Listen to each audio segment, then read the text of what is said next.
theforest.com। तो रिपोर्ट में लिखा हुआ आएगा RCM RCM RCM RCM RCM RCM RCM. वो जुनून चाहिए, वो जुनून चाहिए अपने अंदर पैदा करो। कोई फर्क नहीं पड़ता कि आपकी अपलाइन क्या कर रही है, कोई फर्क नहीं पड़ता कि आपकी डाउनलाइन क्या कर रही है, कोई फर्क नहीं पड़ता कि आपके माँ बाप क्या कर रहे हैं, कोई फर्क नहीं पड़ता कि आपका भाई क्या कर रहा है और आपकी बीवी क्या कर रही है। फर्क पड़ता है कि मुझे रॉयल्टी पे जाना है और ये मेरा टारगेट है और मुझे कोई नहीं रोक सकता, चाहे दुनिया का कितना बड़ा तुरंखा क्यों नहीं मेरे सामने आ जाए। ये जुनून चाहिए,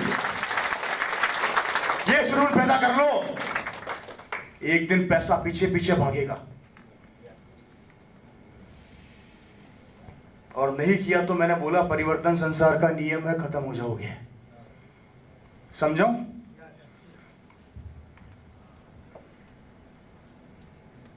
एक घंटे ही है, अभी 1 घंटा बाकी। पब्लिक भी तो सुने। आज से 100 साल पहले, पुराने लोग बैठे हैं सर, आप लोग बुजुर्ग हैं, काफी अच्छी एज है आपकी, 50 साल के आसपास एज रही होगी, आप लोग ज्यादा एक्सपीरियंस होल्डर हैं। मैं आप लोगों से पूछता हूँ, आज से 100 साल पहले आपको पता होगा कि साहूकार व्यापार किया करते थे। सही कह रहा हूँ गलत कह रहा हूँ साहब? करते थे कि नहीं करते थे? दुकानों से पहले एक आदमी धंधा किया करता था जिसे बोला जाता था साहूकार। साहूकार जानते हैं? नहीं जानते तो मैं बताता हूं। आज से 100 साल पहले एक आदमी व्यापार किया करता था जिसे बोला जाता था साहूकार। साहूकार उस समय का सबसे बड़ा व्यापारी था। वो इतना पैसे वाला होता था कि वो राजा को फाइनेंस करता था। किसको? राजाओं को फाइनेंस करता था युद्ध लड़ने के लिए। उसके पास इतना पैसा होता था क्योंकि वो धंधा करते थे अफीम का, चरस का, सामानों का।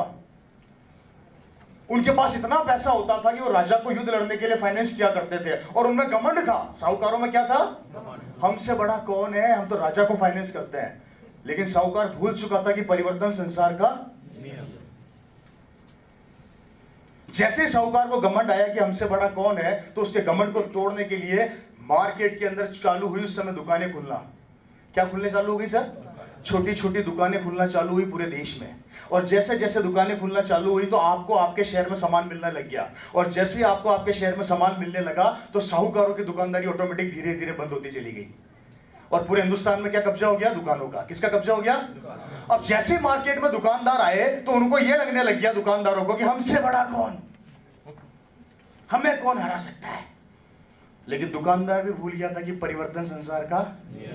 दुकानदारों की दुकानदारी बंद करने के लिए मार्केट में खुलने चालू हो गए शोरूम, जहां एक ही छत के नीचे सारा सामान मिलना चालू हो गया।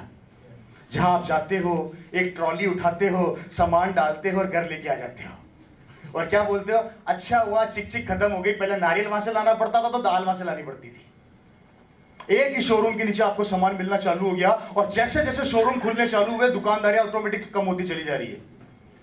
हो रही कि नहीं हो रही है? जैसे शोरूम मार्केट में आए तो शोरूम वालों को लगने लग गया हमसे बड़ा कौन, हमने तो दुकानदारों की ऐसी की तैसी कर दी। लेकिन शोरूम वाले भी भूल गए कि परिवर्तन संसार का। शोरूम वालों की ऐसी की तैसी करने मार्केट में आ गया ऑनलाइन।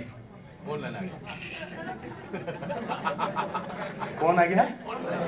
जहां पर आपको अच्छा भी मिलता है और सस्ता भी मिलता है और घर पर भी मिलता है। जैसे ही ऑनलाइन आया शोरूम वाले आजकल मक्खियां मार रहे हैं। क्योंकि आप जब मोबाइल खरीदने जाते हो तो सबसे पहले 2 जगह चेक करते हो, एक तो दुकानदार के पास, दूसरा शोरूम वाले के पास, सॉरी उसके पास, शोरूम वाले के पास और ऑनलाइन पे। जैसे मार्केट में ऑनलाइन आया धीरे धीरे दुकानदारी कम हो रही है शोरूम वालों की। मेरी बात ध्यान से सुनिएगा। साहूकार को खा गया दुकानदार, दुकानदार को खा गया शोरूम, शोरूम को खा गया ऑनलाइन। अब ऑनलाइन वालों को घमंड आ गया हमसे बड़ा कौन है। तो ऑनलाइन वाले ये भूल गए कि परिवर्तन संसार का नियम है। उनकी ऐसी की तैसी करने मार्केट में आ गया।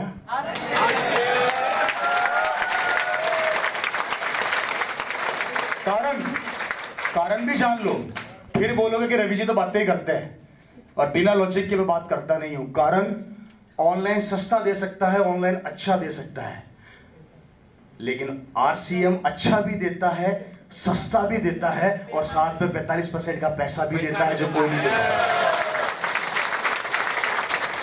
क्योंकि परिवर्तन संसार का नियम है। और अगर आज ये परिवर्तन, बड़ी तालियां बजाइए आप लोगों ने यार, मेरी बात समझ रहे नहीं समझ रहे हैं? अब मैं दूसरा सवाल करने जा रहा हूं आपसे, थोड़ा सोच समझ के उत्तर दीजिएगा।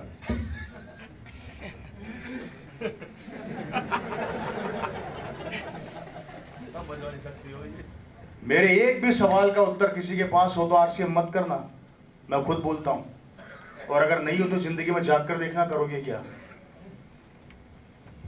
बड़े खुश हुए भी आप लोग। मार्केट की प्रथा, साहूकार को खा गए दुकानदार, दुकानदार को खा गए शोरूम, शोरूम को खा गया ऑनलाइन, ऑनलाइन को खाने वाला है आरसीएम। इस पर तो आपने तालियां बजा दी सर, ठीक है।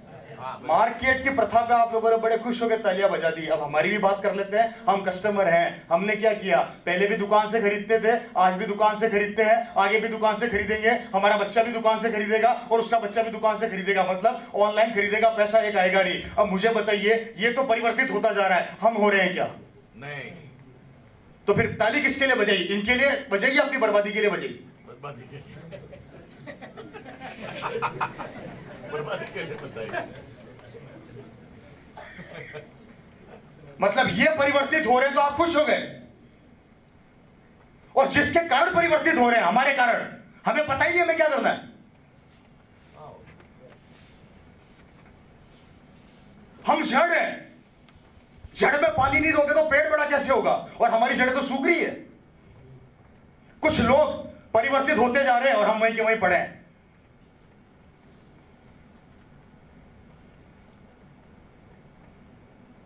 अब बजाओ ताली। नहीं बजेगी, हाथ में नहीं मिलता।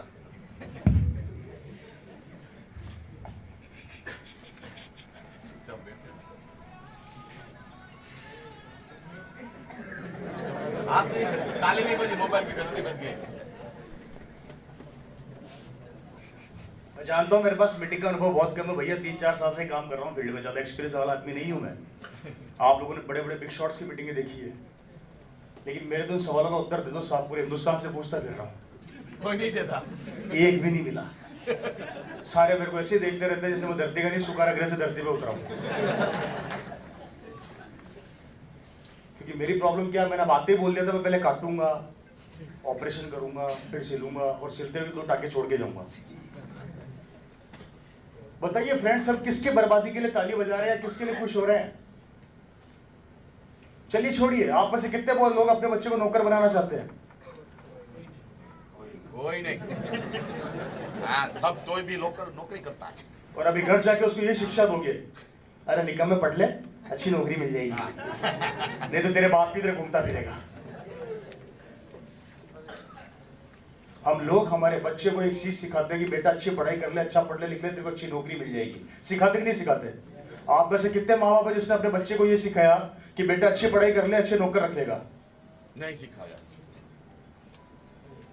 क्यों नहीं सिखाया? किसी ने मना किया था? खुद भी नौकर है तो किसी से? सोच किसने रोकी आपकी? मोदी जी ने सोच पे टैक्स नहीं लगाया, अभी तक जीएसटी नहीं लगी हुई। हम लोगों ने हमारे बच्चों को नौकर बनना सिखाया, और जिसमें से हर माँ बाप अपने बच्चे को नौकर बनाता है, और धीरूभाई अंबानी, लक्ष्मी मित्तल अपने बच्चों को नौकर रखना सिखाते हैं, और हमारे बच्चों के यहाँ पे नौकरी करते हैं। नौकर बनाना मंजूर है, लेकिन मालिक बनाने में शर्म आती है। क्यों? गुलाम बनाना मंजूर है, लेकिन गुलाम रखने में शर्म आती है। क्यों? बच्चे की जिंदगी बदलने के लिए कंपनी 20 साल से पीछे पड़ी हुई है, आरसीएम कर लो, आपका बच्चा मालिक बन जाएगा। हमारी बात समझ में नहीं आती। अब लोग बोलते हैं आपके बच्चे को अच्छा पढ़ा लो, धीरूभाई अंबानी के यहाँ पे नौकर बन जाएगा रिलायंस में। नौकर बनाना मंजूर है, लेकिन मालिक बनाना मंजूर नहीं है। क्यों? और कब तक समझौता करोगे और करवाओगे? कब अपनी सोच को बदलोगे? भगवान धरती पर नहीं आएगा, इंसान भेजेगा, और हमारे जैसे इंसान आते तो हमें कहा जाता है हम पागल बना रहे हैं। अगर हम पागल बना रहे हैं तो बरसों से समझदार बन रहे हो क्या? कैसे बदलेगी जिंदगी, मेरे को बताइए। क्या 2 वक्त की रोटी के लिए पैदा हुए हम लोग? शाहरुख खान का बच्चा क्या करेगा आप सबको पता है। धीरूभाई अंबानी के बच्चे क्या करेंगे आप सबको पता है। अमिताभ बच्चन का बच्चा क्या करेगा आप सबको पता है। आपके यहाँ के नेता का बच्चा क्या करेगा आप सबको पता है, लेकिन आपका बच्चा क्या करेगा पता है? नहीं। कमाल हो गया। फिल्म स्टारों के बच्चे क्या करेंगे हम सब जानते हैं, पर हमारा खुद का बच्चा, हमारा खुद का पेट का बच्चा क्या करने वाला है हमें पता ही नहीं है। और बड़े खुश होते हैं हम लोग कि बहुत अच्छी जिंदगी जी रहे हैं।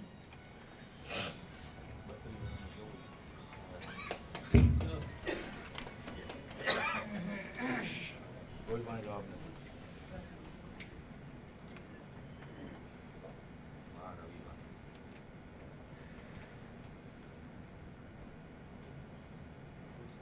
मेहनत हम करते हैं, पसीना हम बहाते हैं, 15-15 घंटे फैक्ट्रियों के अंदर नौकरियां हम करते हैं, और शाहरुख आपके बिजनेसमैन, बड़े बड़े व्यापारियों के बच्चे हवाई जहाज में उड़ते हैं। 3rd क्लास के डब्बे में सफर हम लोग करते हैं और ये लोग हवाई जहाज में सफर करते हैं, पसीना हम बहाते हैं। साइकिलों पर हम चलते हैं, मर्सिडीज में ये चलते हैं, पसीना हम बहाते हैं। इनका बेटा बड़ा होकर बिजनेसमैन बनेगा, बड़े बड़े पॉलिटिशियन के साथ बैठता है, बड़े बड़े फिल्म स्टारों के साथ बैठता है, और हमारा बच्चा 20,000 की नौकरी के लिए हाथ पैर मारता, पसीना हमने बहाया 40 साल। कब तक? और आरसीएम बोलती है अपने बच्चे को मालिक बना दो मेरे भाई।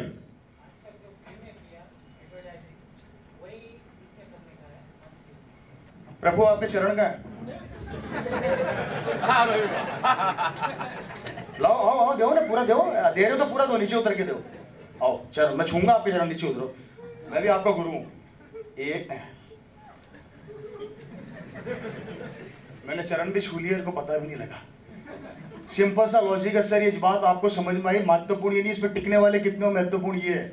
अभी तो मैं इंजेक्ट कर रहा हूं आपके अंदर क्या एनर्जी, लेकिन बाहर जाके 4 आदमी से मिलोगे, 4 आदमी मना कर देंगे ना, आरसीएम नहीं करेंगे तो नेगेटिव हम ही हो जाएंगे। पक्का वादा करते हो? रुकोगे नहीं, थकोगे नहीं, मुड़ के नहीं देखोगे, टारगेट अचीव करोगे? नहीं।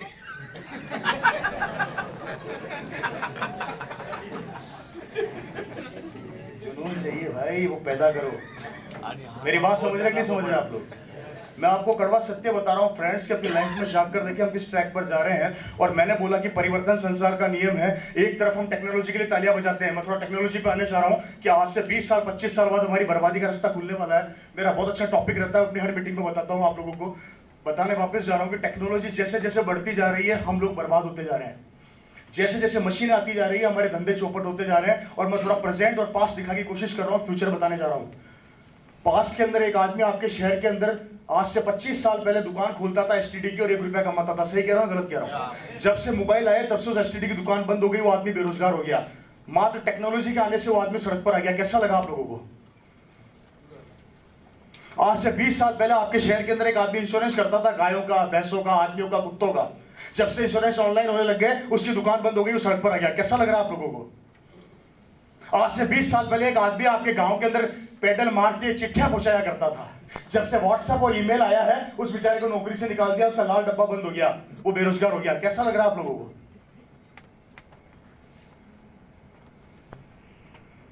आज से 20 साल पहले एक आदमी बिल्डिंग की चौकीदारी करता था, सीसीटीवी कैमरे आ गए, उसको नौकरी से निकाल दिया, बेरोजगार होते जा रहे हैं सारे के सारे। कैसा लग रहा है आप लोगों को? बड़े खुश होते हैं, मजा आ रहा है, टेक्नोलॉजी आ रही है। अरे टेक्नोलॉजी तो आ रही है, पर हमारी बर्बादी भी आ रही है साथ में। है जी? इस टेक्नोलॉजी ने हिंदुस्तान के कई परिवारों को सड़क पर लाके खड़ा कर दिया है। आज से 20 साल पहले स्कूल के अंदर एक मैडम ब्लैक बोर्ड पे पढ़ाया करती थी। जब से लैपटॉप और एक कंप्यूटर्स मशीन आई है ना, स्कूल की टीचरों को नौकरी से निकाल दिया है, बेरोजगार हो रही है। अब दिखाता हूं भविष्य में क्या होने वाला है। दिल्ली के अंदर मैं गया, एक फेयर लगा हुआ था गाड़ियों का। उस दिल्ली के फेयर के अंदर ऑटोमेटिक कारें और ऑटोमेटिक ट्रक आने वाले हैं। Right sir? मुबारक हो, जितने भी ड्राइवर है सब बेरोजगार होने वाले हैं। आप अपने बच्चे को सीए बनाते हो कि मेरा बच्चा चार्टर्ड अकाउंटेंट बनेगा। आपकी नॉलेज के लिए बता देता हूं, 5 साल बाद सब ऑनलाइन आईटीआर भरी जाएगी। जितने भी सीए बेरोजगार होने वाले हैं, मुबारक हो। सही बात। एक आदमी का ऑपरेशन एक डॉक्टर किया करता था, अब लेजर मशीनें रोबोट ऑपरेशन कर रहे हैं। जितने भी डॉक्टर हैं बेरोजगार होने वाले हैं, मुबारक हो।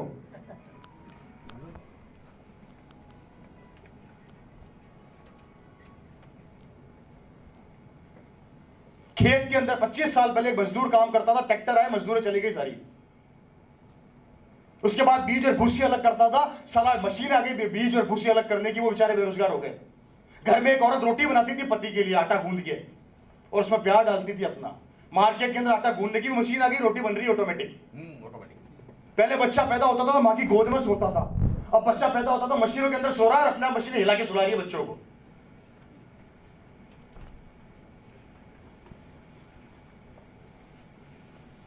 आने वाले समय में अगर हम सारी चीजों के ऊपर मशीनें कब्जा कर लेगी तो आपका बच्चा क्या करेगा? माफी चाहता हूं, सड़क के कोने में भीख मांगने की नौबत आ जाएगी और भीख भी नहीं मिलेगी हम लोगों को। कारण भीख मांगने के लिए भी अमेरिका की कंपनी रोबोट खड़ी कर रही है, रोबोट खड़े कर देगी जगह जगह। तब क्या करोगे? जैसे जैसे हम बढ़ते जा रहे हैं वैसे वैसे मशीनें बढ़ती जा रही है, और जैसे जैसे मशीनें बढ़ती जा रही है हम लोगों के काम धंधे खतरे में पड़ते जा रहे हैं, हमारे काम धंधे खत्म होते जा रहे हैं। तब क्या करोगे? और आपका बच्चा क्या करेगा? समझा दो मेरे को आप लोग, मत करो आरसी। अरे यार मगज ही नहीं चलता हमारा। कोई रास्ता हो तो हमें बता दो, और नहीं है तो इस बिजनेस को समझ लो, ये आपकी जिंदगी बदल देगा मेरे भाई। एक काम तो करो।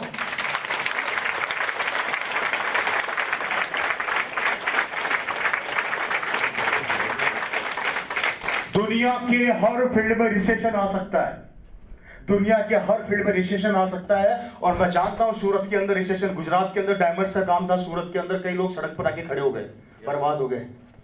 क्योंकि मैं भी डायमंड ग्रेजुएट हूं, और आप जानते हैं कि आप फर्म का नाम बताने की जरूरत नहीं, international gemology institute IGI, Belgium की कंपनी है, वहां से डायमंड सर्टिफाइड हूं मैं, बेल्जियम से। अच्छे से जानता हूं हीरे को, अच्छे से डेप्थ से लेके उसके ऊपर तक सब जानता हूं, रफ डायमंड से लेके बिल्कुल फिनिश डायमंड तक। मुझे भी पता है डायमंड कितनी क्वालिटी का होता है, कलर कितना होता है, सब पता है मुझे, क्योंकि डायमंड ग्रेजुएट हूं मैं भी। लेकिन मुझे एक चीज बताइए, रिसेशन जब फील्ड में आता है लोग सड़क पर खड़े हो जाते हैं। रिसेशन ने कई लोगों की जिंदगी बर्बाद कर दी, और रिसेशन कभी कहकर नहीं आता कि मैं आ रहा हूं। लेकिन RCM में जब जब रिसेशन आएगा आपका बिजनेस डबल हो जाएगा। कारण बताऊं? कारण सुन लो पहले। रिसेशन के अंदर कितना भी रिसेशन आ जाए, आदमी कपड़े तब भी पहनेगा और पेट को रोटी तब भी देगा। और RCM में दोनों प्रोडक्ट देती है, कपड़ा भी देती है और पेट के लिए रोटी भी देती है। तो बताइए रिसेशन आएगा क्या इसके अंदर? नहीं आएगा ना। तो सोच कर देखो एक दिन आप कहां खड़े होंगे। ये बिजनेस खत्म होने वाला नहीं है, ये बिजनेस पीढ़ी दर पीढ़ी चढ़ने वाला है। RCM जब तक चलेगा जब तक धरती पे इंसान पैदा होते रहेंगे। Yes yes.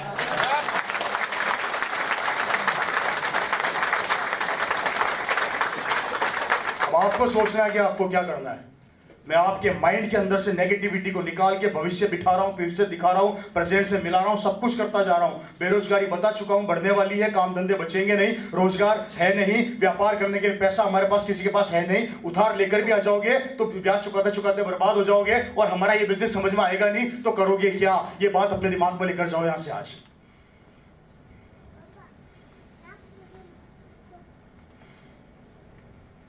कोई रास्ता है? मशीनें कब्जा करती जा रही है। ये बेचारा जब से ये तो आपका ये वो पड़ा था, या क्या एक मशीन से पड़ी थी, क्या थी वो? प्रोजेक्टर। जब से प्रोजेक्टर आया इस बेचारे को पूछता नहीं है।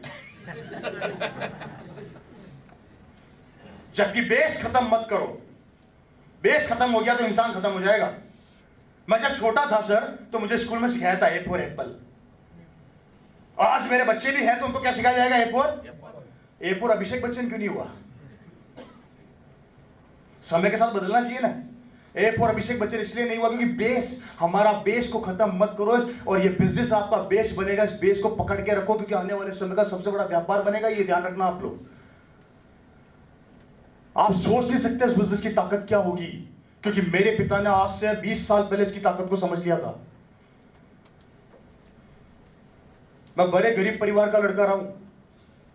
मेरे दादाजी राजस्थान के अंदर लेथ मशीन पे मजदूरी करते थे। हमारे पास न जमीन थी, न जायदाद था, न खेत थे, न खलियान थे, न मकान था। 10 बाय 10 के कमरे के अंदर मेरा परिवार किराए पर रहता था, 7 जनों का। उसी कमरे में खाना बनाता था, खाता था, और वहीं जिंदगी को जीता था, वहीं सोता था, वहीं नहाता था। मेरे पिता सुबह मजदूरी करने जाते थे लेथ मशीन के ऊपर। लेथ मशीन जानते हो? लेथ मशीन पे मेरे दादाजी मजदूरी करते थे, पिता नहीं सॉरी दादा।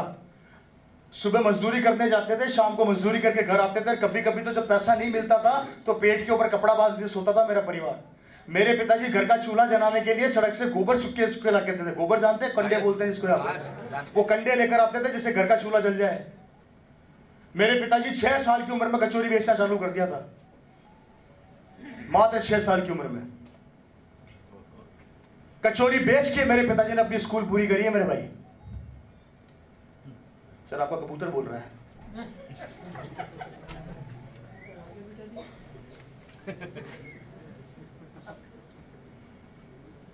और किसी के पास है जेब में ये दूर संचार यंत्र?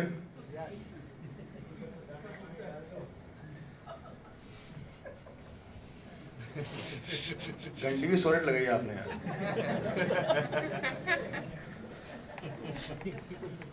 मात्र 6-7 साल की उम्र में मेरे पिताजी कचौरी बेचते थे। कचौरी बेचते बेचते उन्होंने स्कूल पूरी करी।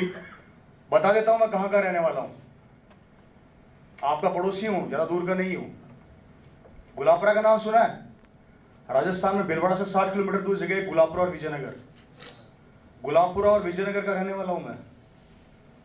मेरे दादाजी ने और मेरे पिता ने अपनी जिंदगी निकाली उस जगह पे।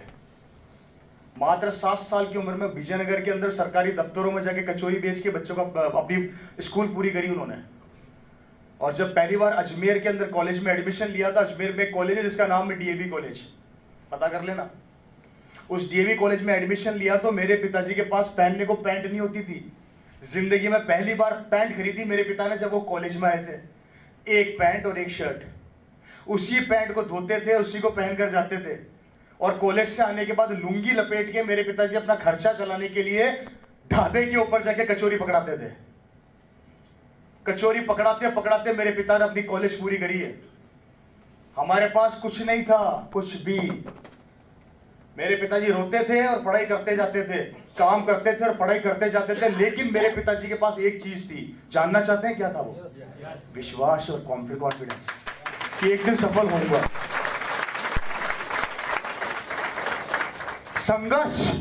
संघर्ष इंसान की हर जिंदगी में आता है। हर इंसान की जिंदगी में संघर्ष होता है और आता है। चाहे वो भगवान राम रहे हो, चाहे वो मिस्टर अमिताभ बच्चन जी रहे हो, और चाहे आप और मैं रहे हो। भगवान राम को भी 14 साल वनवास जाना पड़ा था, अमिताभ बच्चन जी को भी बैंक करप्ट होना पड़ा था, और आपको और मेरे को भी स्ट्रगल करना पड़ रहा है। लेकिन फर्क इतना है कि भगवान राम और अमिताभ बच्चन जी ने हार नहीं मानी, और हम बहुत जल्दी हार मान जाते हैं। थोड़ा सा कोई ऐसा चैलेंज हमारे सामने खड़ा हो जाता है तो किससे डरते हो यार? किससे?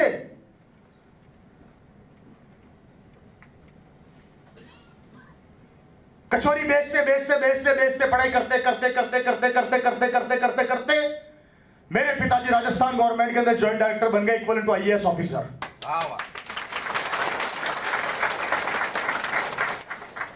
शानदार एसी कैबिन, जयपुर राजस्थान।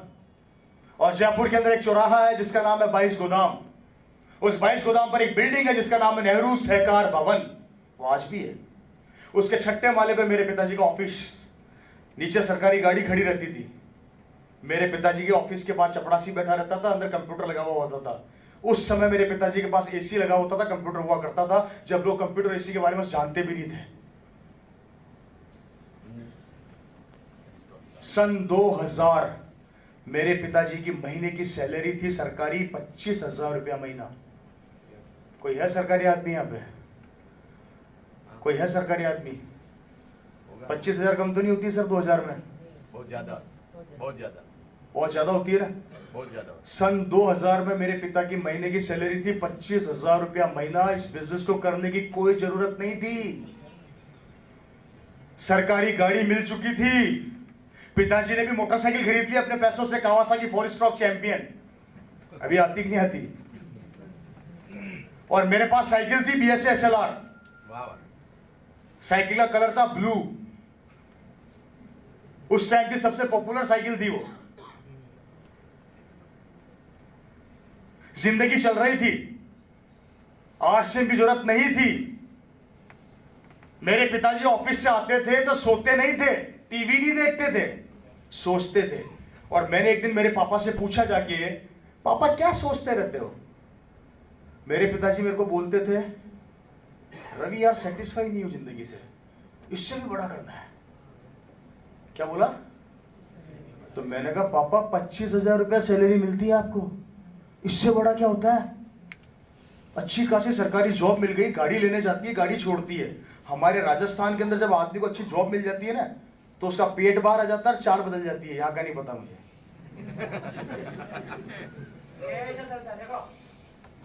हाँ। मैंने कहा पापा आपकी वही चाल होनी चाहिए, अब तो मुंह होना चाहिए ऊपर, तोंद होनी चाहिए बाहर, और ऐसे घमंड की तरह चला करो क्योंकि आपकी बहुत शानदार पोस्ट है। तो मेरे पिताजी मेरे को बोलते थे, रवि मैं जीरो से निकला हुआ आदमी हूँ, सेटिस्फाई होना मैंने सीखा ही नहीं है। और एक लाइन उनकी मेरे को आज भी याद है, वो मुझे बोलते थे, जिस आदमी ने अपनी जिंदगी में सेटिस्फेक्शन ले लिया उसकी प्रोग्रेस रुक गई। जिस आदमी ने जिंदगी में सेटिस्फेक्शन ले लिया उसकी प्रोग्रेस। अमिताभ बच्चन जी सक्सेसफुल आदमी है, स्टार ऑफ द मिलेनियम, वो पर्सनैलिटी आज भी महीने का 75 साल की उम्र के अंदर आने के बाद भी 15-15 घंटे काम करते हैं। तो आप पर मैं किस खेत की मूली है बॉस? वो अभी भी सेटिस्फाई नहीं हुए। उसी समय सन 2000 अगस्त के महीने में एक आदमी ये बिजनेस मेरे पिता के पास लेकर आया और उसने बोला, ओपी शर्मा जी एक बिजनेस आया है भीलवाड़ा से, करना चाहोगे? तो मेरे पिताजी ने उसको कैबिन में बुलाया, बिठाया, पूछ बता क्या बिजनेस आया है। उसने बोला, सर कपड़ा पहनने से पैसा आता है। क्या बोला उसने? तो मेरे पिताजी ने उसको कहा, तेरा दिमाग खराब हो गया क्या, कपड़ा पहनने से पैसा जाता है? बोला, नहीं सर इस कंपनी में आता है। मैं अच्छा बता कैसे आता है। मेरे पिताजी ने बैठा, प्लान देखा, उसको बोला 5 दिन बाद आना। क्या बोला उस आदमी को? 5 दिन बाद आना। वो 5 दिन बाद वापस भीलवाड़ा से मेरे पिताजी के पास आया 5 पैंटे लेके, और उसने मेरे पिताजी को पैंटे पकड़ाई कि सर ये कपड़ा है, इसको पहनने से पैसा आता है, 1260 रुपए का कपड़ा है। मेरे पिताजी ने बोला छोड़ जा, और एक काम करिए, फॉर्म लाया। उस टाइम पे येलो कलर के फॉर्म आया करते थे, जब फाड़ के यूं देते थे। पूरी कॉलोनी में फॉर्म पाते तो आधे से ज्यादा तो कचौरी खाते थे उसपे, और आधे भर के आते थे। हेलो, नींद आ रही दिखती है हमें बैठे।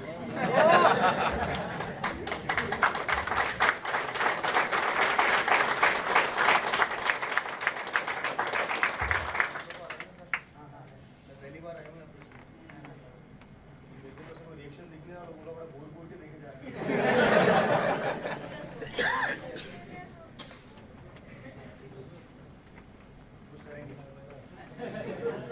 हम भी राजस्थानी कम नहीं है, हम भी करवाएंगे।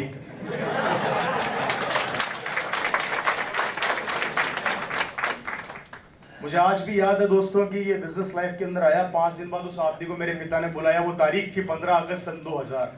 15 अगस्त सन 2000 जिस समय देश आजाद हुआ था, उसी डेट के दिन हमने ये बिजनेस को साइन किया।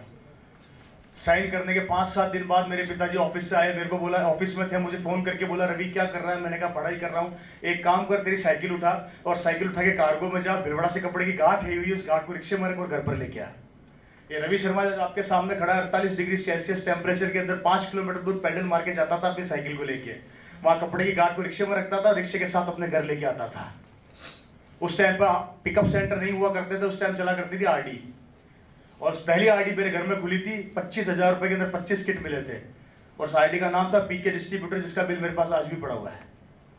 मैं हवा में बातें नहीं करता। पी का मतलब पारस, मेरी मदर का नाम। के का मतलब किरण राठी, जो आपके अपलाइन मिस्टर कदम सिंह जी की वाइफ है, उनके नाम से डिस्ट्रीब्यूटरशिप थी, पीके डिस्ट्रीब्यूटर्स। वो बातें जो आप लोगों को किसी को नहीं पता, मुझे पता है। इन हाथों से निकाला है आरसीएम का। खुशकिस्मत हो आप लोग, आज आपके पास पूरा ट्रैक खड़ा हुआ है। जब मेरे पिता ने चालू किया था तो दाना पानी छूट गया था घर का। हुक्का पानी सुना ना, हुक्का पानी छूट गया। हमारा दाना पानी छूट गया था, क्योंकि बिजनेस जब जिंदगी में आया था 25 किट घर में आ चुके थे। ये रवि शर्मा जो आपके सामने खड़ा है, पैडल मारता था, उन कपड़े की गांठ को रिक्शे में रखता था, रिक्शे को अपने घर लेके आता था कड़ी धूप के अंदर। इसलिए काला आज भी हूं, गोरा हुआ ही नहीं, क्योंकि मेरी ड्यूटी थी यही। 48 डिग्री सेल्सियस टेम्परेचर में पैडल मारना, कपड़े लेके आना, पैडल मारना, कपड़े लेके आना। वो कपड़े की गांठ घर में रखते थे। उस टाइम पे कागज का किट आया करता था, गत्ते का किट आया करता था। वो गत्ते का किट जयपुर में बनता था, तो मेरे पिताजी की मोटरसाइकिल के पीछे में बैठ के गत्ते का किट लेके आते थे। मेरे पिताजी उसको घर में लाते थे। मैं, मेरी बहनें और मेरी मम्मी जमीन पे बैठ के वो 5 पेंटे पैक किया करते थे।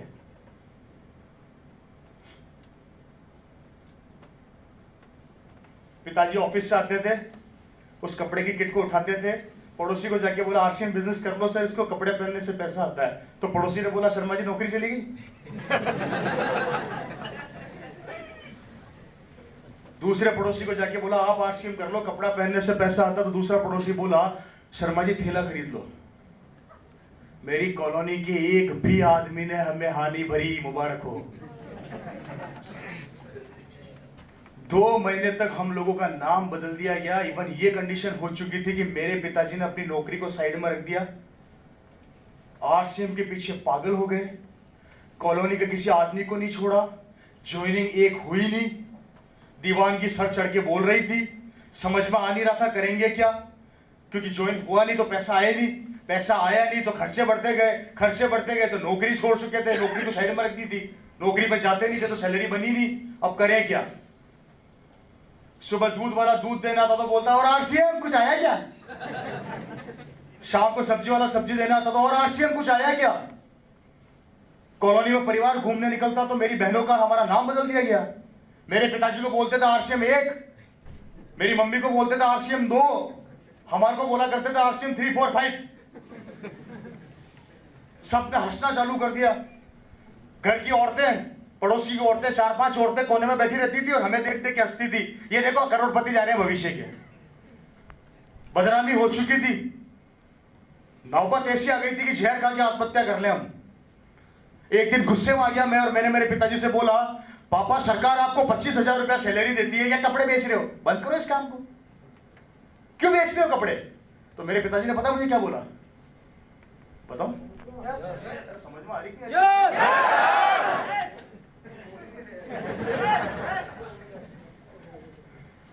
मेरे पिताजी ने मेरे को बोला, मैंने कहा पापा ये सरकारी नौकरी फिर कर लो, ये छोड़ो कपड़े बेचने का काम।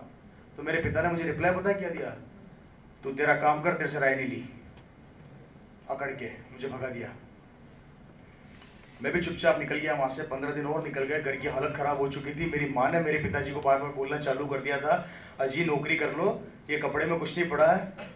तो मेरे पिताजी ने उस समय मेरे को 2 बातें बोली थी। उन्होंने मेरे को मतलब गुस्से में मैंने बोला पापा इस काम को बंद कर दो, नौकरी करो। गुस्से में 10-15 दिन बाद वापस से जिंदगी में पहली बार मेरे पिताजी ने मेरे को वो विजन और वो रीजन बताया था जिस कारण से वो आरसीएम कर रहे थे। और आपको बता कि मुझे आज गर्व भी महसूस होता है और मेरे रोंगटे भी खड़े हो जाते हैं कि आज जो आरसीएम में हो रहा है वो सब मेरे पिताजी ने सन 2001 के अंदर डायरी में लिख दिया था।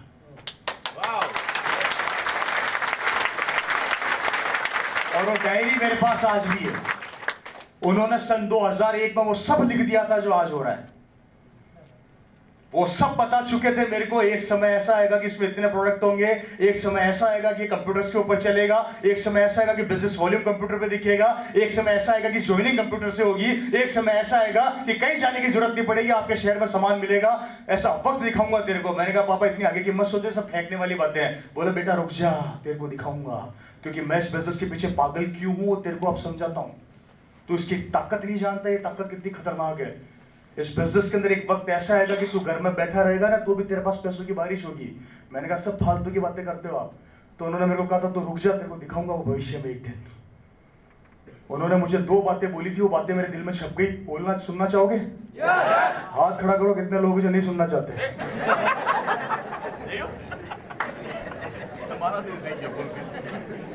पहली चीज, मेरे पिता ने मुझे कहा था कि मैं तेरे को बताता हूं ये आरसीएम बिजनेस में क्यों कर रहा हूं।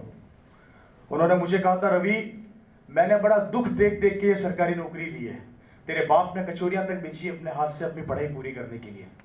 अगर कल को मेरी नौकरी चली जाती है या मैं इस दुनिया में नहीं रहता, तो स्टाम्प पेपर पे लिख के गारंटी दे कि जो काम या नौकरी मुझे मिली तेरे को मिल जाएगी क्या? नहीं। तो बच्चे आपके भी हैं, आपके बच्चों को मिल जाएगी क्या? गारंटी नहीं है, कोई गारंटी नहीं है। दूसरा सवाल, उन्होंने मुझे कहा था 50 लाख रुपया उधार लाके तेरे को फैक्ट्री खुलवा देता हूं, स्टाम्प पर लिख के गारंटी दे कि तू इसको 1 करोड़ कर देगा क्या? नहीं। आप में से कितने गारंटी देते हैं? नहीं देते। दोनों गारंटियां मांगी मैंने, नौकरी में भी मांग ली और व्यापार में भी मांग ली। मेरे पिता ने मुझे कहा था कि तू गारंटी दे सकता है क्या? मैंने कहा पापा मैं भी नहीं दे सकता। हो सकता है आज नौकरी हो सकता है ना मिले, हो सकता है मैं बेरोजगार हो जाऊं, हो सकता है व्यापार में पैसा डूब जाए। तब उन्होंने मेरे को एक लाइन बोली थी। उन्होंने मुझे कहा था ये आरसीएम बिजनेस में मेरे लिए नहीं कर रहा बेटा, सरकार मुझे 25,000 रुपया सैलरी देती है और जब मैं बूढ़ा होऊंगा या मैं रिटायर होऊंगा या मैं मर जाऊंगा मेरी सैलरी 1 लाख रुपया महीना होगी। ये आरसीएम बिजनेस मैं तेरे लिए कर रहा हूं कि कल को जब तू 25 साल का हो जाएगा तो किसी के सामने जाके 10,000 के लिए हाथ नहीं फैलाएगा। जहां से तेरा बाप छोड़ के जाएगा वहां से तू चालू करेगा। इसलिए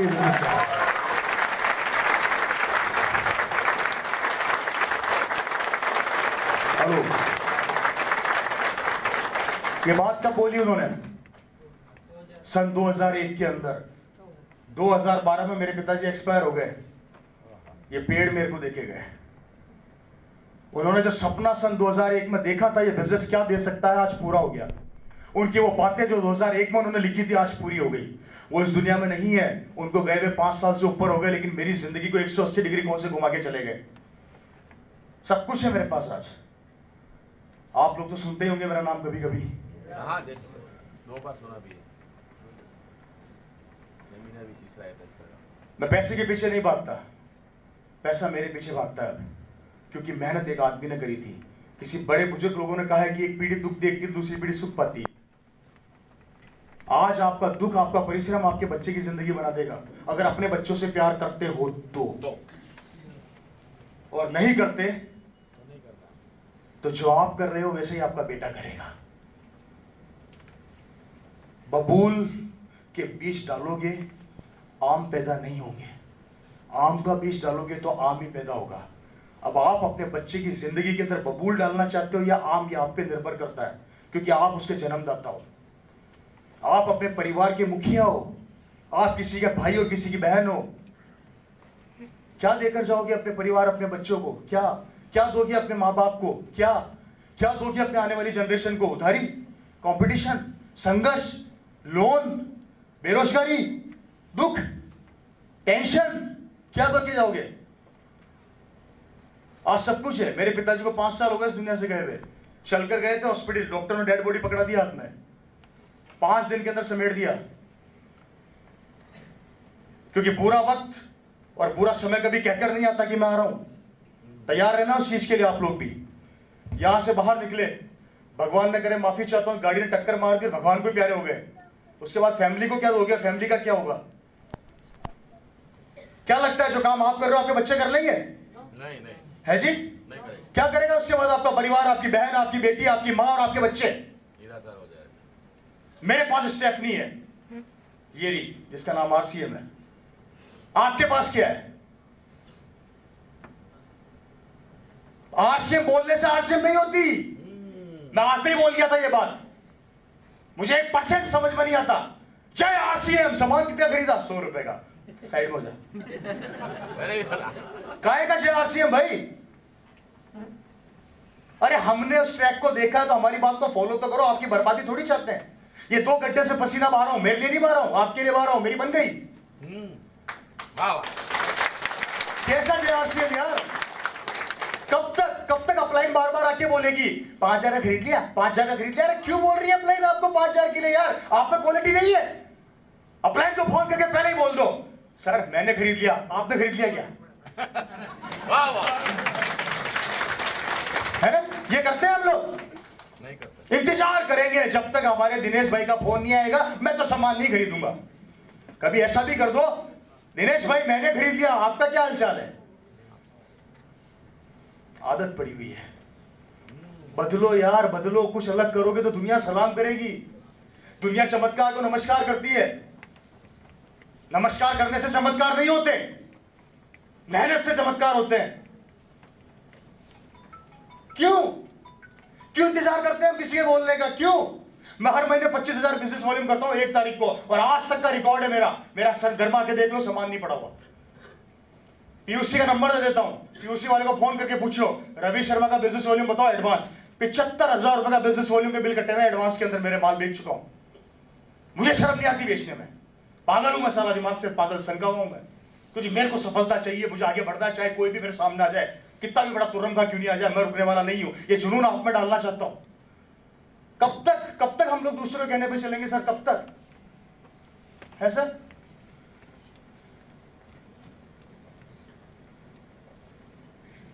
आज सब कुछ है। मेरी कॉलोनी का सबसे बड़ा बंगला मेरा है। मेरे बंगले में 18 कमरे हैं, 3 हॉल है, 6 किचन है, लैट बाथ है, 6-7 कार पार्किंग है। मेरा पर्सनल पिक्चर हॉल है जिसके अंदर शानदार चेयर लगी हुई है, और इस पिक्चर हॉल में बैठ के शानदार स्क्रीन में मूवी देखता हूं मैं, मोटिवेशनल वीडियोस देखता हूं मैं। खुद का पर्सनल थिएटर। किसने दिया? नहीं, आरसीएम से पहले विजन ने सोचने दिया एक आदमी की, इसलिए आरसीएम में मिला मेरे को। वो विजन सोच पैदा करिए आप लोग। आरसीएम जरिया है बहुत बड़ा, इसको हल्के से मत लो, लेकिन इस जरिए से पहले अपने आप को पहचानो। मेरा प्रॉब्लम बहुत बड़ा है, मैं आरसीएम की बात बाद में करता हूं, इंसान की पहले करता हूं। अपने आप को पहचानो, ये बहुत कुछ दे देगा, लेकिन खुद को तो पहचानो। बीसी छाबड़ा जी 10,000 रुपए के सामान के लिए हिंदुस्तान के अंदर बार बार नारा लगाते जा रहे हैं। किसके लिए? खुद के लिए? नेवर, अपने लिए, हमारे लिए। वो बार बार आके बोलते हैं और इस हॉल में हम लोग इकट्ठे हो जाते हैं, 10 आदमी खरीदते हैं, 100 घर जाके सो जाते हैं। क्या मतलब? राजकोट हिंदुस्तान का नंबर 1 शहर हो सकता है अगर आप लोग चाहो तो। आप लोग चाहो तो।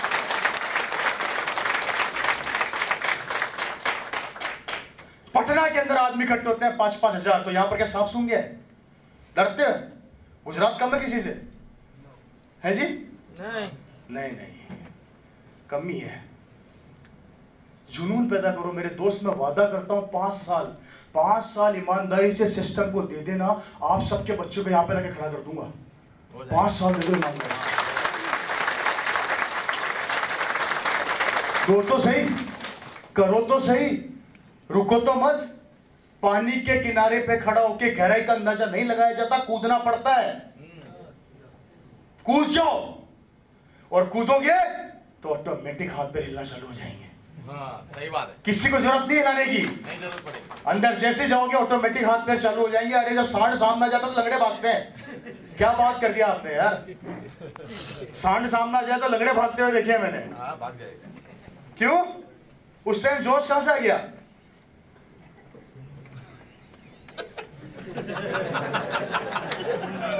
ठीक है, सब ठीक है, ठीक है, ठीक है, ठीक है। आज मेरी कॉलोनी की सबसे लंबी कार मेरे पास है दोस्तों। BMW में चलता हूं, आप लोगों को पता ही होगा। मेरी गाड़ी का एक टायर आता है 30,000 रुपए का। 4 टायर कितने के हो गए? मेरी गाड़ी का बम्पर है 2 से 2.5 लाख रुपए का। तो जिस साइड मिरर में मैं शक्ल देखता हूं ना, 30,000 का है वो। अगर RCM नहीं होता तो 25,000 की मोटरसाइकिल नहीं खरीद पाता। है जी? जब रवि शर्मा की बदल सकती है, यहाँ बैठे आपके सीनियर लोगों की बदल सकती है, तो आपसे कोई दुश्मनी थोड़ी है। कारण इतना सा कि इन्होंने निर्णय लिया इसलिए यहाँ बैठे हैं, और हम लोग डरते हैं कि लोग क्या कहेंगे इसलिए वहां बैठे हैं। या तो भीड़ का हिस्सा बन जाओ या भीड़ का कारण बन जाओ। हिस्सा बनोगे तो दुनिया के लिए तालियां बजाओगे, कारण बनोगे तो लोग आपके लिए तालियां बजाएंगे।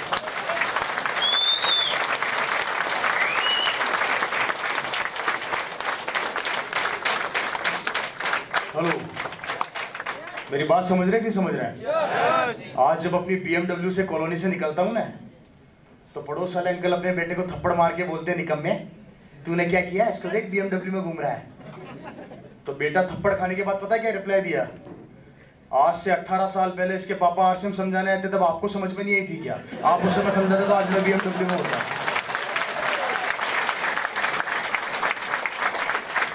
गलत बोला उसने? सही बात है। गलत बोला उस लड़के ने? नहीं बोला, उसने सही बोला कि 17 साल पहले आप जो गोपी शर्मा का मजाक बना रहे थे, आज उसके बेटे की गाड़ी दिखती है आपको। कहीं आपके साथ तो ऐसा नहीं हो रहा?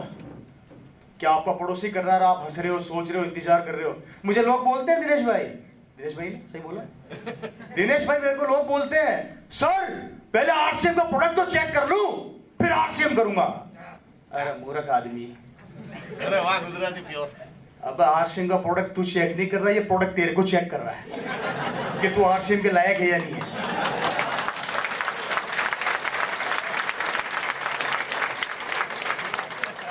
कौन गलतफहमी में जी रहा है यहाँ पे ऐसा? अगर एक भी हो तो गलतफहमी निकाल देना मेरे भाई। 3 साल RCM का प्रोडक्ट आपको चेक करेगा। साबुन बोलेगी मेरे को काम में ले रहा कि नहीं ले रहा, सर्फ बोलेगा मेरे को यूज में ले रहा कि नहीं ले रहा, बिस्किट बोलेंगे मेरे को खा रहा कि नहीं खा रहा। अगर 3 साल आपने RCM का सामान काम में लिया तो उस सामान में से निकलेगा ब्रह्मा जी, विष्णु और महेश, और तीनों बोलेंगे हाँ ये काम में ले रहे थे, तथास्तु, अब तेरी रॉयल्टी कहीं नहीं गई।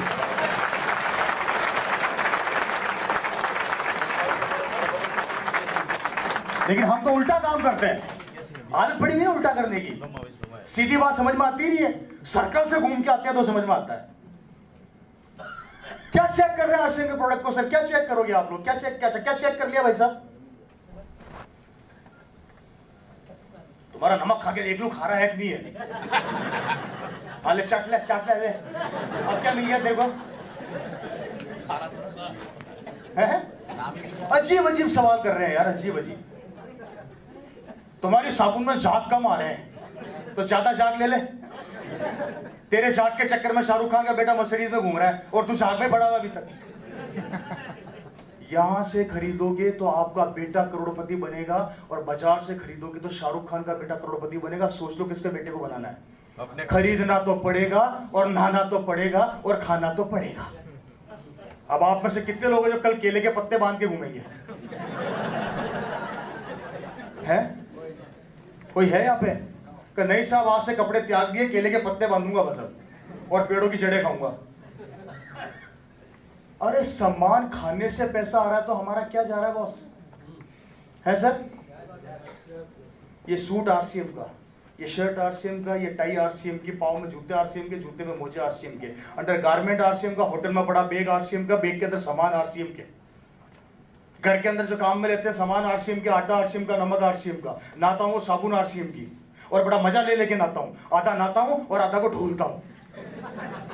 मुझे पता है ढोलने से भी पैसा आता है।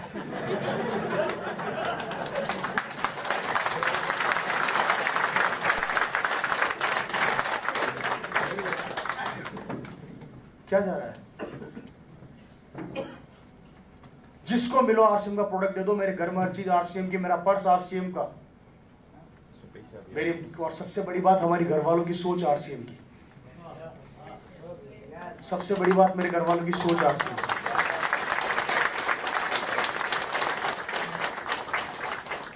जेब में पर्स आरसीएम का, पर्स में जो पैसे हैं वो भी आरसीएम के। दिन में 15 घंटे जागते हैं तो 12 घंटे आरसीएम की बातें करते हैं, दूसरा सब्जेक्ट ही नहीं है। आप लोग चुनाव की चर्चा करते हैं, वो चुनाव से मतलब ही नहीं है। 5-5 घंटे खत्म कर देते हो कि नरेंद्र मोदी जी सीएम बनेंगे, पीएम बनेंगे, नहीं बनेंगे। अरे वो बनेंगे, आपको क्या मिलेगा? है जी? यस। अच्छा बन भी गए, आपने बहुत बड़ी चर्चा कर ली, तो आपको क्या मिनिस्टर बना देंगे? लगे पड़े हैं दूसरे का माल बेचने में, लगे पड़े हैं, खुद की जिंदगी का पता ही नहीं है। साउथ से मूवी रिलीज हुई बाहुबली, देखी? क्या दम था ये इसमें? ये दम डाउनलाइन को सिखाया कभी आरसीएम के प्रोडक्ट को लेके?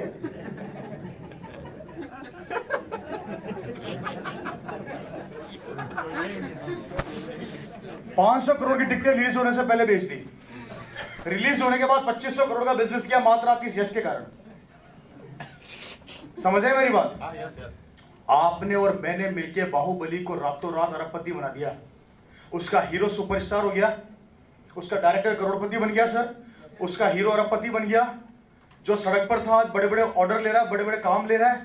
आप और मैं आज भी बाहुबली बाहुबली कर रहे हैं, क्यों? और एक छोटी सी बात जानने का, आप लोगों ने 2500 करोड़ रुपए वहां पहुंचा दिया। 2500 करोड़, जानते कितनी सी बात थी कि कटप्पा ने बाहुबली को क्यों मारा? इतनी सी बात जानने के लिए। क्या जानने के लिए? और जो नहीं जानता था उसको दिखाई। और आपको पता है कटप्पा ने बाहुबली को क्यों मारा? अगला बोल रहा कौन कटप्पा कौन बाहुबली, तो उसको ज्ञान और देकर आयो कि तूने पिक्चर नहीं देखी, तू धरती का बोझ है, जाके पिक्चर देख। मेरी बात समझ रहे हैं आप लोग? आप लोगों ने सुबह से शाम तक करोड़ों रुपए का माल लोगों का बेच दिया, खुद की जिंदगी वहीं की वहीं है सर।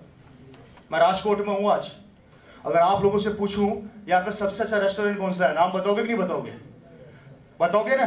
खाना मैंने खाया, पैसा उसने कमाया, पब्लिसिटी आप लोगों ने करी, आपको क्या मिला? तो क्यों करी? आपकी आदत के चक्कर में उसकी आदत बन गई। उसको पता है कि ऐसे मूर्ख जब तक धरती पर रहेंगे मेरा धंधा चलता रहेगा।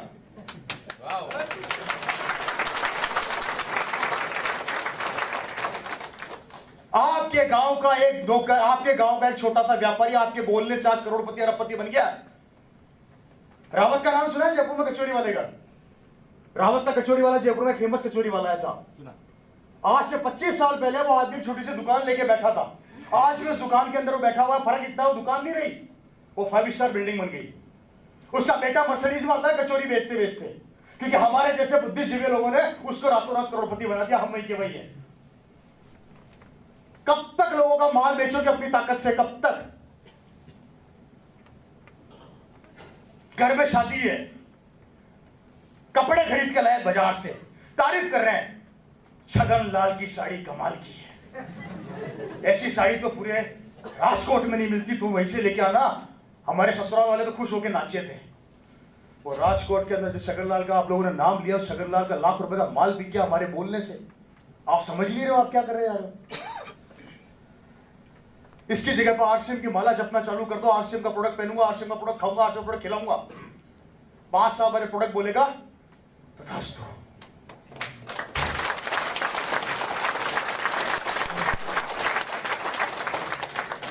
जब रवि शर्मा के साथ हो सकता है, जब यहां पर बैठे आपके सब सीनियर अपलाइन के साथ हो सकता है, जब बेसी छाबड़ा जी केसी छाबड़ा जी के साथ हो सकता है, सुरेंद्र बस जी के साथ हो सकता है, मुकेश कोठारी जी के साथ हो सकता है, तो आपके साथ क्यों नहीं हो सकता? क्यों नहीं हो सकता? कारण किससे डर लगता है? किससे?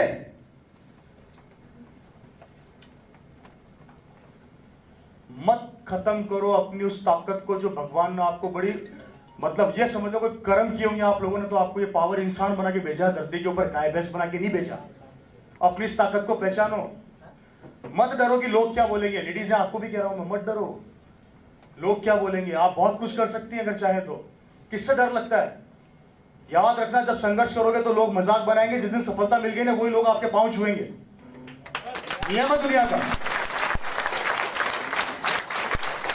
सफलता में कोई साथ नहीं देता, संघर्ष में कोई साथ नहीं देता, सफलता में सब आ जाते हैं। याद रखना, एक दिन आपका माँ बाप भी आपको नेगेटिव कर देंगे कि तू किसी काम का नहीं है। लेकिन जब भी 6 महीने बाद आरसीएम आके बोलोगे तो आपकी अपलाइन पता क्या बोलेगी?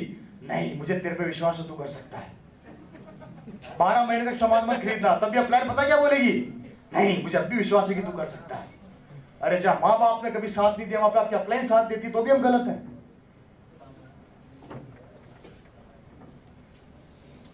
मुझे पता है इस हॉल के अंदर जितने लोग बैठे हैं अभी आधे से ज्यादा घर पे जाके सो जाएंगे, और कुछ ही लोग होंगे जो निकल के हीरे बनेंगे इस बिजनेस के, डायमंड बनेंगे इस बिजनेस के। मुझे ये भी पता है। अपनी पूंछ के अंदर आग लगा लो, और ऐसी आग लगाना जो कभी बुझे ना, और जब जब बुझे ना मेरा चेहरा याद कर लेना।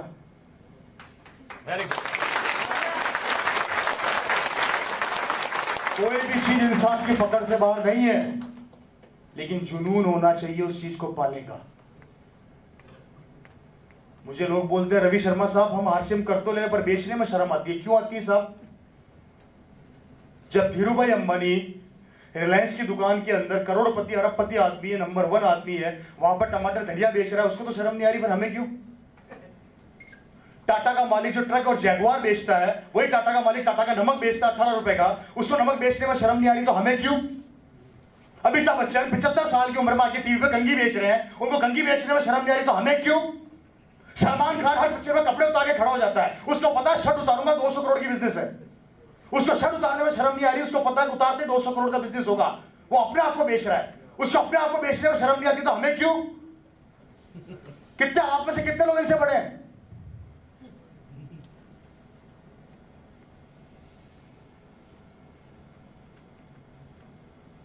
मैं डॉक्टर हूं, मैं नहीं बेच सकता क्योंकि मैं डॉक्टर हूं। ये तो प्रॉब्लम है कि तू डॉक्टर है क्योंकि तूने लॉक लगा दिया।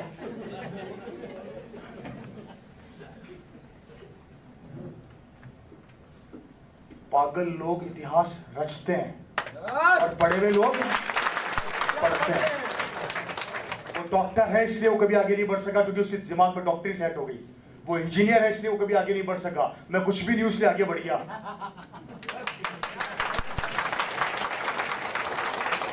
और आश्चर्य की बात है सर, आश्चर्य की बात है, हम लोग हमारे बच्चों को लाखों रुपए की एजुकेशन देने के बाद अनपढ़ लोगों के नीचे नौकरी करने भेज रहे हैं। वाह वाह वाह, है आश्चर्य की बात है। कंपनी का मालिक बीड़ी पीता है, कहां तक पढ़ा हुआ है, 5वीं फेलता है, लुंगी पहनता है, मर्सिडीज में आता है, और हमारा बेटा करोड़ों रुपए की एजुकेशन लेके उस लुंगी वाले के सामने जाके बैठ जाता है। वो चप्पलें घिसता रहेगा, हाँ भाई कितनी सैलरी चाहिए तेरे को? 50,000। अरे दे दो, ला मेरी बीड़ी ला।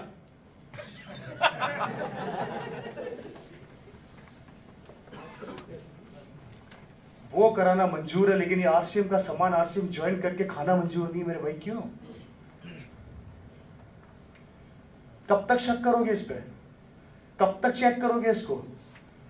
कोई क्राइटेरिया हमें दे दो तो हमें भी समझ में आ जाए कि ये डेट है इनकी, नहीं तो हमारे से डेट ले लो कि सफल कब होना है।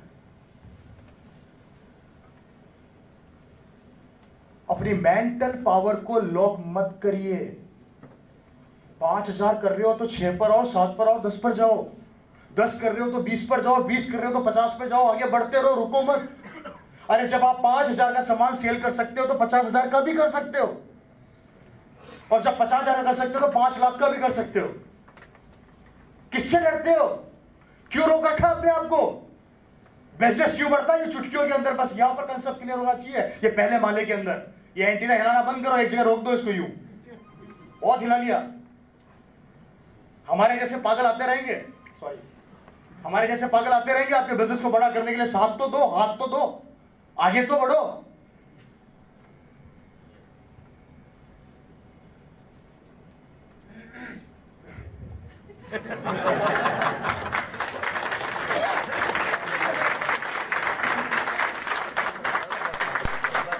मत बजाओ तालियां यार, बोर हो गया।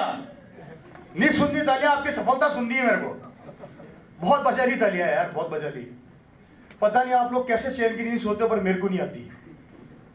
मैं रात को 2 बजे तक हॉस्पिटल के अंदर था मेरी मदर के वहां पे, सॉरी दिन में 2 बजे तक 3 बजे तक। वहां से मैंने यहाँ के लिए रवाना हुआ। यहाँ से मेरे को अभी वापस से गाड़ी पकड़ के भुज जाना है। भुज मीटिंग है कल मेरी, कल भुज मीटिंग करूंगा। भुज के बाद मेरे को अहमदाबाद जाना है, अहमदाबाद से मुझे जयपुर जाना है, जयपुर से मुझे वापस भोपाल जाना है, भोपाल से मुझे वापस सूरत आना है। उसके बीच मेरी मदर को मेरे को ट्रीटमेंट देना है, क्योंकि दोनों घुटने काट के नए घुटने लगा दिए।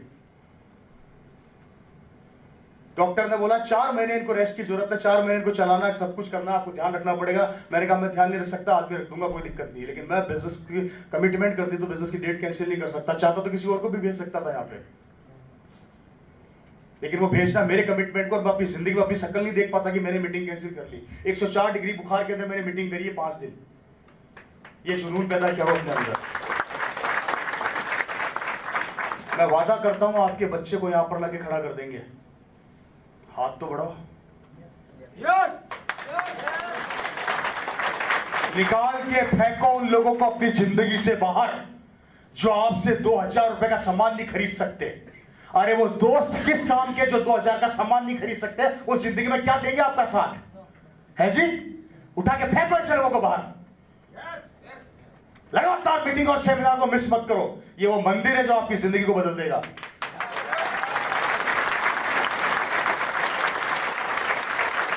हेलो,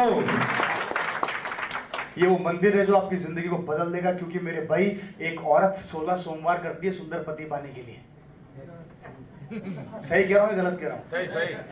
और जब आपके घर में वो सुंदर पत्नी आती है ना, तो सुंदर पत्नी को सुखी रखने के लिए इस आरसीएम के 160 सोमवार कर लेना, मीटिंग होगी। कितने सोमवार? 160 सोमवार कर लेना, मतलब 160 मीटिंग अटेंड करना चालू कर देना, बड़े प्रोग्राम। गारंटी देता हूं एक दिन आपकी बीवी जिस चीज पे हाथ रखेगी उसकी हो जाएगी। जाओ, सही है, सही है। हेलो,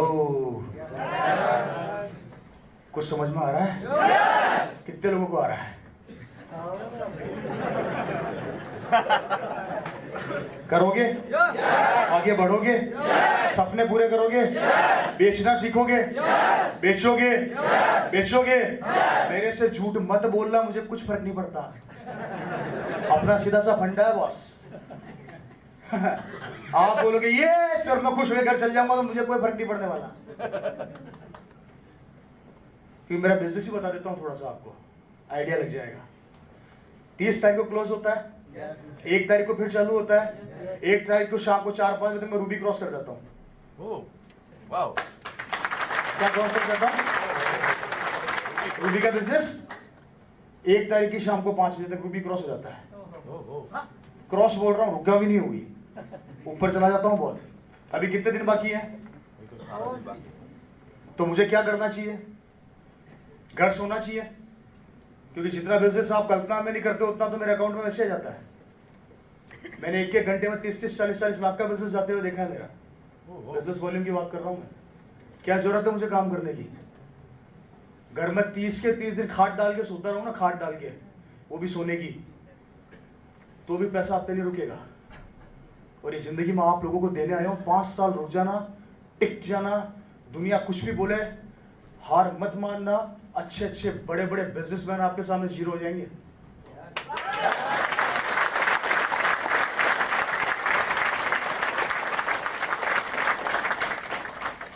एक जमाने के अंदर हम बैंकों के पीछे भागा करते थे, बैंक हमारे पीछे भागते हैं। लोन ले लो, लोन ले लो, लोन ले लो। मैं बोलता हूं तू मेरे से लोन ले ले।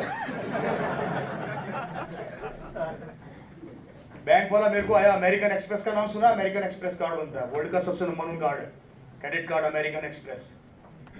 अच्छी खासी आईटीआर चाहिए उसके लिए।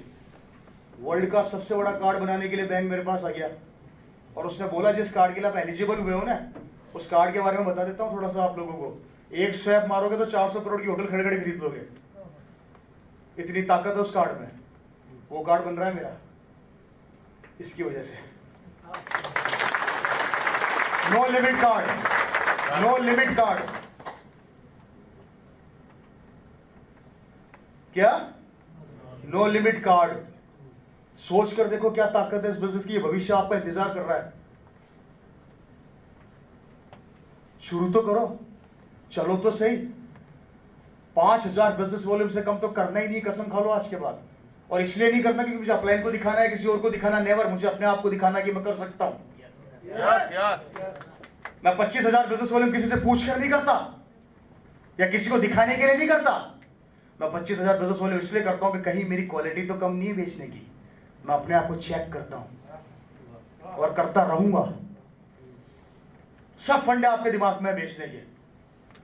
थोड़ा सा अपने दिमाग को मोड कर लो, थोड़ा सा सोचने का तरीका बदल लो। साला क्या नहीं बिकता, लोग तो गंजू को कंगी बेच जाते हैं,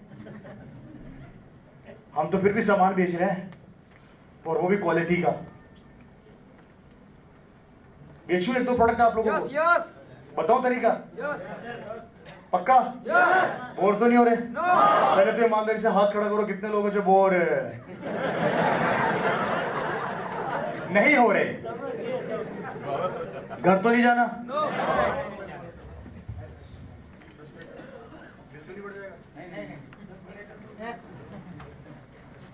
सही बात। हेलो, मजा आ रहा है? बात समझ में आ रही है? मीटिंग बुरी तो नहीं लगी? अच्छी लग रही है? फर्स्ट टाइम इंटरेक्ट हुए हम लोग। गालियां तो नहीं बक रहे? बाहर बक लेना।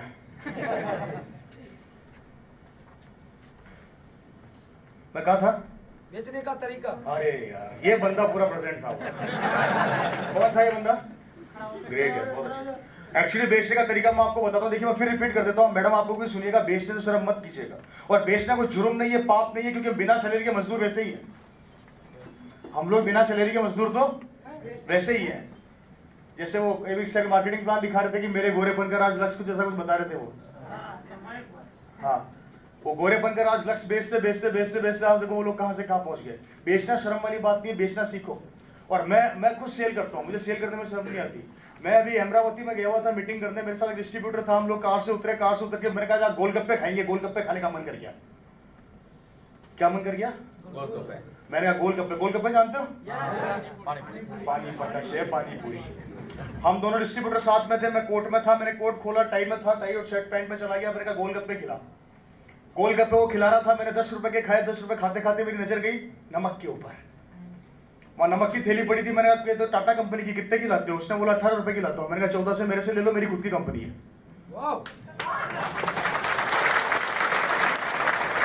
क्या कहा मैंने? बोला आपकी कंपनी है क्या नमक की? मैंने कहा मेरे पास नमक की कंपनी भी है, साबुन की कंपनी भी है, सर्फ की कंपनी भी है, बहुत सारी कंपनियां हैं। अच्छा, हाँ, क्यों, कोई प्रॉब्लम है? कौन सी कंपनी का नमक है? मैंने कहा नमक तो मेरी कंपनी का, मैं सप्लाई आरसीएम को करता हूं। क्या बोला मैंने उसको? क्योंकि आरसीएम की थैली देखता तो थैला लेके भाग जाता। लोगों को प्रॉब्लम बेसिकली आरसीएम के नाम से, आरसीएम के प्रोडक्ट से नहीं है। लोगों को प्रॉब्लम आरसीएम के प्रोडक्ट से नहीं है। मैंने उसकी मेंटलिटी के अंदर पहले ही सेट कर दिया था, क्योंकि मैं नमक का मालिक हूं, नमक में आरसीएम को सप्लाई करता हूं, तो मेंटली सेट हो गया। अच्छा फिर तो दे दो, ये पकड़, मेरी साबुन भी है। माल मैं मेरा नहीं बेच रहा था, उस डिस्ट्रीब्यूटर का बेच रहा था जो मेरे साथ में था, क्योंकि सामान उसी को देना था। मैं तो मीटिंग करने गया था। वो भगा भगा गया, 2 नमक की थैली लाया, साबुन ले आया 5। मैंने कहा ये साबुन पकड़ 9 रुपए की, देख कितनी शानदार साबुन, खुशबू देख, तू खोलेगा नहीं उससे पहले बाहर से आ जाएगी। बोला इसकी भी फैक्ट्री आपकी है? मैंने कहा बिल्कुल, आरसीएम को सप्लाई करता हूँ। तो सर आरसीएम तो मैं नहीं करूंगा, मैं तुझे कौन कह रहा करने के लिए? तू सामान खा, तेरे को सस्ता पड़ रहा है ना मार्केट से। बोले सस्ता पड़ रहा है, नमक सामान ले जाओ। मैंने कहा ये सामान पकड़, 10 रुपए के गोलगप्पे खाए, 50 रुपए का माल बेच के आए।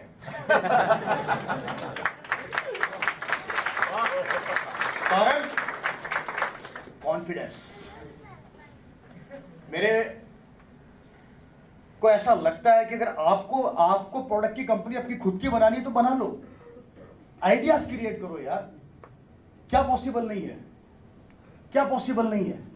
मैं न्यूट्रीचार्ज बेचता हूं, बहुत कमाल का बेचता हूं, मेरे से न्यूट्रीचार्ज को बेच ही नहीं सकता मैं यहां